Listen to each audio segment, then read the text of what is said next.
Welcome to Marvel Kirblog's. We will start with my favorite member of the Avengers as of only 5 years ago after seeing the movie.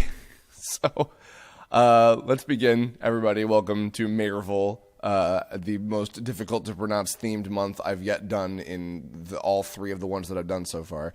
I'm going to start off with good old Captain America. So I knew next to nothing about this character when I went to go see Captain America, the First Avenger. In fact, actually, rewinding a little bit, I really knew next to nothing about most of the Avengers characters, save for the fact that, oh, yeah, they're members of the equivalent of the Justice League, because I was more of a DC follower at the time and big into a lot of the animated series and movies and things for that. I'd obviously seen all these characters or most of them as playable characters in Marvel vs. Capcom 1 and 2, which I had played extensively and was mostly focusing on the Capcom characters. So, the irony in terms of quality these days. But yeah, I really knew next to nothing. And I went into Iron Man like completely blind, which of course was kind of the beginning of everything. And I was really taken aback by how much more I enjoyed it than I expected. And then kind of was hooked from there, and I went in once again blind with Iron Man 2 and Thor, and even really the new Incredible Hulk movie. I was just with Edward Norton. I was just open to, because Mike Lucas and I had seen the previous one that Universal had done ages and ages ago, and it was all we remember was like, wow, that was really really fucking bad. But the newer one with Edward Norton was a lot more enjoyable. And then finally Captain America came out, and I can't remember exactly what I was expecting when I went in to go see it at the time. I know I was kind of looking forward to it, because I was like, all right, I mean, I've been very impressed by all of these so far. I think actually to be technical, I think I hadn't seen Thor yet, so technically Thor was the last one that I'd seen of the Phase 1 movies before I went in to go see Avengers. But I was open to it because I was like, okay, they've impressed me with everything so far. Let's see how this goes. I really, again, know next to nothing about this character, just like with all the other ones, other than just he's a real American hero. And I mean, my fucking joke from the end of the announcement video, the Stars and Stripes, good work, soldier. That's all I knew. That's literally it. And also, of course, my very minimal knowledge of what his deal was in the X-Men Evolution episode he was in. Where, by the way, correction to my Did You Know voice acting video, David Hayter did not voice him in that X-Men Evolution episode because he didn't speak. So there's that, But yes, I knew he existed in the time of World War II. I knew that in various continuities he knew Wolverine at the time, and they worked together, etc. And he was a badass and everything. And I was like, okay, cool. So it was that was it. Again, that was absolutely it. So watching the movie itself, I was absolutely blown away by it, and it still remains to this day one of, if not maybe even still, my all-time favorite of the individual Marvel Cinematic Universe movies. Now, of course, I have yet to see Civil War, and I will say, and I'm going to get to this later, but Winter Soldier is also incredible, but I'm not there yet for either of those things in conversation topic. The thing about so when I was raving and going on and on about this movie, so this would have been 2011. I just finished college at the time, and was still kind of figuring myself out. I'm like, what am I doing with my life? I finished college and blah blah blah. A lot of people were kind of tossing around totally fair jokes about how, like, oh, haha, you just like him, you just like Steve Rogers because he was a skinny guy like you, and he's a Boy Scout, and blah blah blah. This is the summer right after I finished college, and was like, what am I doing? So I see a movie with this character who is like, an overachiever and really wants to do the best he possibly can, and is not exactly the most physically fit person in the world, and he's very morally upstanding and etc. And I certainly, I will admit, I certainly do relate, probably more than any other superhero character, to Steve Rogers. That does not mean that I identify like I am totally a Captain America type person, because he is far, far and away a better person than I ever could be, and is more so like the type of person that I strive to be like. In terms of like his moral sensibilities. But then again, I mean, I'm sure that Civil War maybe might even prove otherwise, and in a good and interesting way. Or who knows if it's anything like I'm imagining. Maybe it'll be quite similar to How I Am after all, and that I get a little extreme and over dramatic sometimes with some of my moral stances on things, to the point of like, all right, we get it, shut up, Chris. Who knows? But either way, so Steve certainly is a character that I very much do relate to, and I look up to in that way, and the depiction of Steve Rogers and Captain America by extension as a role model character in First Avengers, I think, was really, really intriguing. Beyond that too, just in terms of the aesthetics, I had, at the time, I've been very interested in wanting to see movies like depicting war. And granted, I know that Captain America is very, very much a fantastic, a fantasy, and it's a fantastic film, but it's also a fantasy-esque depiction of the time of war. So I'm sure that there was tons of effort put into trying to make it as legit as possible in terms of making it feel like it was a real thing out of that period of time. I know that that's also, I mean, obviously, for fuck's sake, I mean, Red Skull and everything. It's like this, it's fantasy, but was still executed in a way that I found very, very intriguing and cool, and I had wanted to see that kind of setting at the very least a lot more, and having enough of a sense of when you lose people on the battlefield and when shit sucks and when awful things happen and they hit you unexpectedly, with what happens with Bucky. Not that, I mean, obviously Winter Soldier kind of cancels that out a little bit with Bucky, but still the same kind of feeling of that and et cetera, and just Cap also becoming like this icon and him not wanting to be a novelty. Like, there's so many for a period piece of a time that I didn't, I don't have any kind of firsthand or even really secondhand major experience with, because honestly, history was not my best subject in school, and with a character who is so far out there in terms of it being a superhero or anything. I found it still a very, very identifiable and relatable kind of story. And it was really powerful, and especially for having such a somber ending as well. Which I mean, anybody could guess what the ending was going to be in the long run, more or less, in terms of we have to set up for the fact that he's going to be in present time with the rest of the Avengers and everything. But the ride that we got from his battle against Red Skull and Hydra and everything at that time, for just that being a standalone story, was really, really cool, and it just, I don't know, for some reason that story touched me in a way that really still none of the other movies have, and I think that's the other reason why for me Winter Soldier doesn't necessarily top it for me.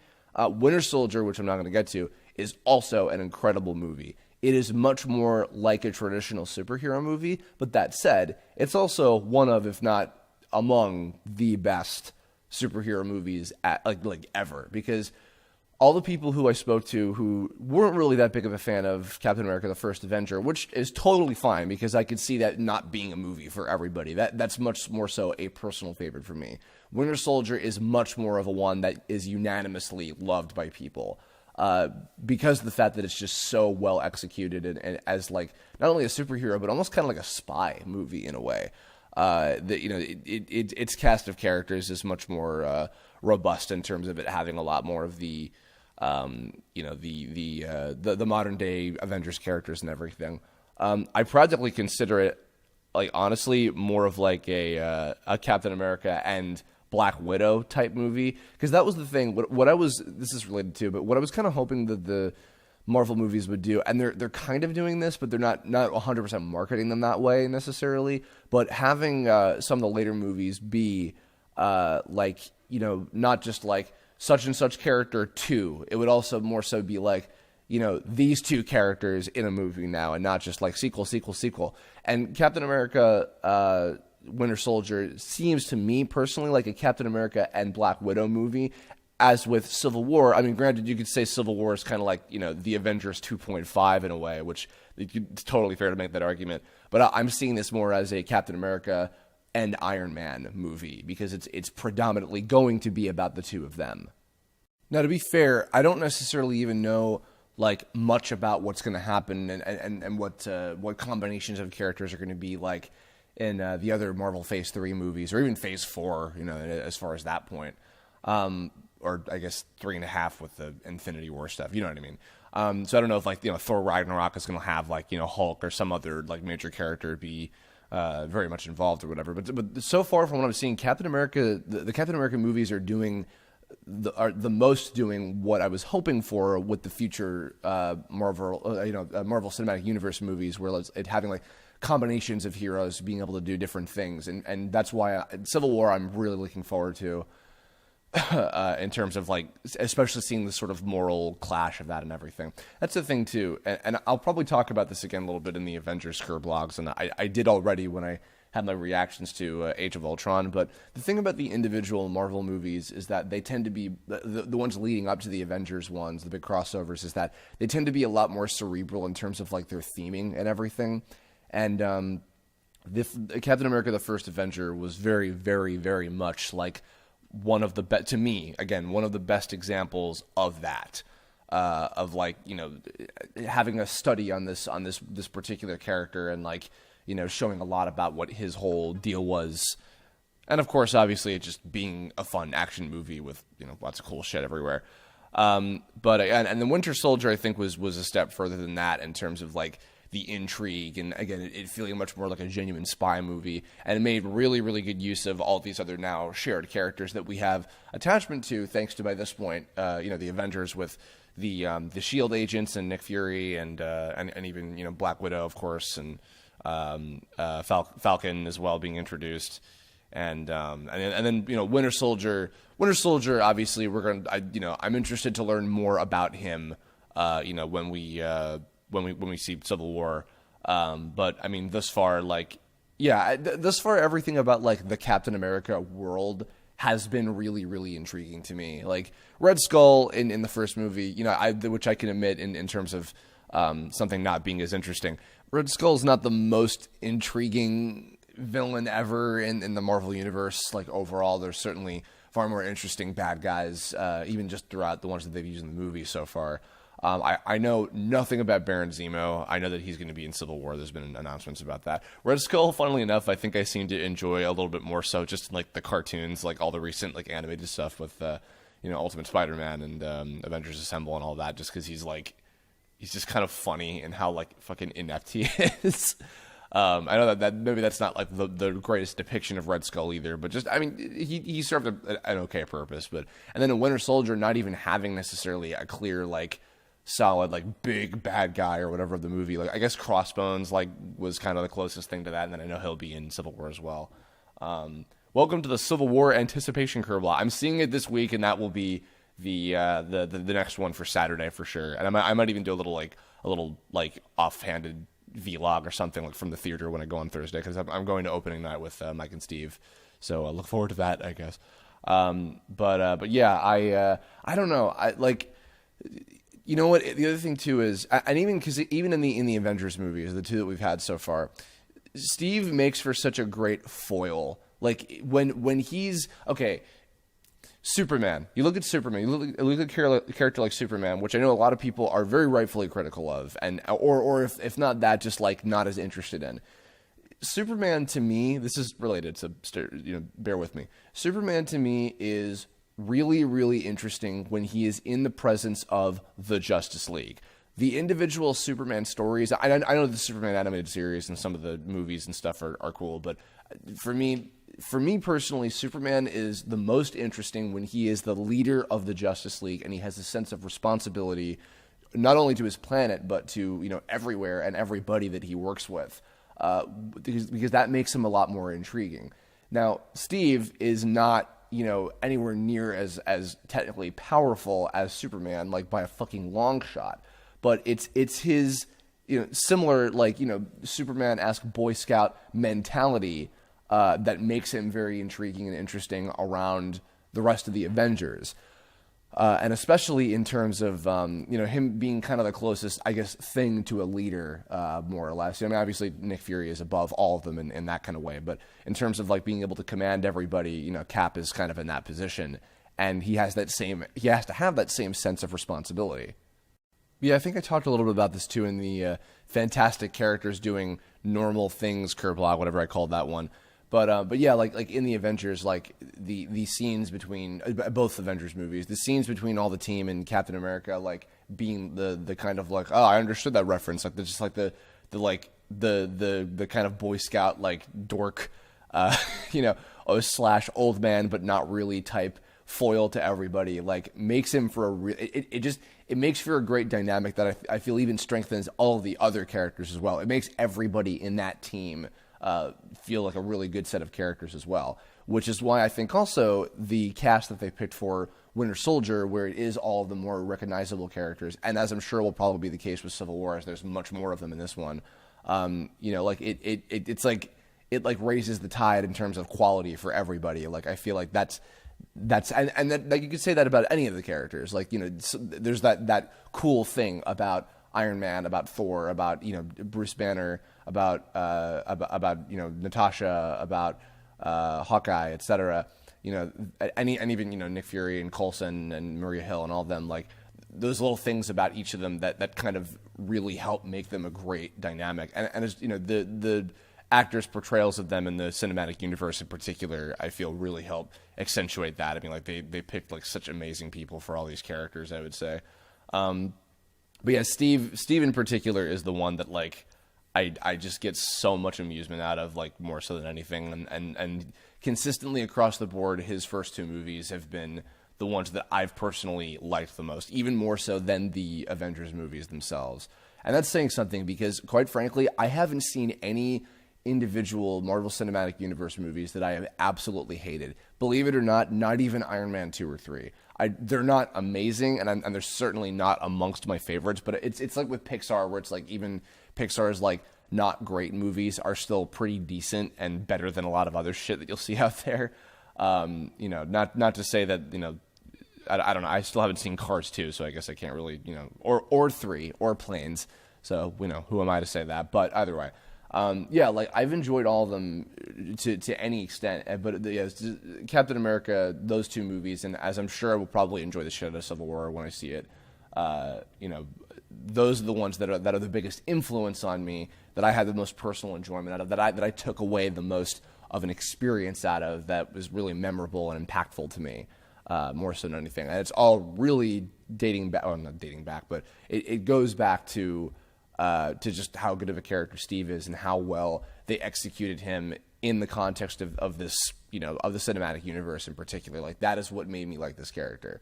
And then even carrying over again, like I mentioned a little bit about the cartoons. Like I do like him, the Roger Craig Smith version from Avengers Assemble. I have been told, like with a million shows that I need to be watching, I've been told that Avengers Earth's Mightiest Heroes is fantastic. I know that Cap is a major player in that. Maybe someday I'll watch that show at some point. I need to watch Spectacular Spider-Man before that, because I've been promising myself for ages. But yeah. I think that's going to wrap us up. So yeah, I hope you enjoyed my gushing about Captain America for 15, 20 minutes. That's going to do it. So I guess in the comments below, I'm going to ask everybody really nicely, and I'm going to hope to God that all of you are going to be very accommodating, and please do what I ask when I say, for the love of God, please do not post any Civil War spoilers in the comments. I am asking you very, very nicely, please don't do that. I want to believe that you guys are all nice and smart enough to not do that, so please don't post any Captain America Civil War spoilers. I am begging you, because I'm placing my trust in you, because I like to respond to comments. I like to look at stuff, what everybody's saying, and respond and et cetera, and keep an eye on everything as much as possible. I'm asking you, please don't spoil anything. If you've seen it, if you live internationally, if you're in in Europe or Australia or wherever, I know it's been released everywhere else, please don't fucking tell me anything. Or if you've read the fucking wiki article or if it's leaked somewhere and you've watched it, whatever. I'm going to see it on Thursday night. I will be posting my Civil War comments. That'll be the next Kirblog for this Saturday, will be my response to Civil War in general. So please don't post any spoilers. I am spending a full minute asking you to not do that. I swear to God, please don't. But in the meantime, otherwise, please leave your thoughts about Captain America, the character, and the movies, not Civil War, the first two movies or the cartoons or anything like that at all, etc. Please let me know your thoughts about him as a character. Do you not like him even? And is there a reason why? And in which case, tell me if there's something about him that hasn't really struck a chord with you in the same kind of way, or is there anything more about him that maybe I haven't mentioned that you think is really cool about him from some of the stuff in the comics or anything? Let me know. And if you have future Kirblog topic suggestions for Mayorville, let me know in the comments below as well. And I will catch you all on Saturday for the Civil War talkback one. Please don't. Please, I'm begging you. Goodbye.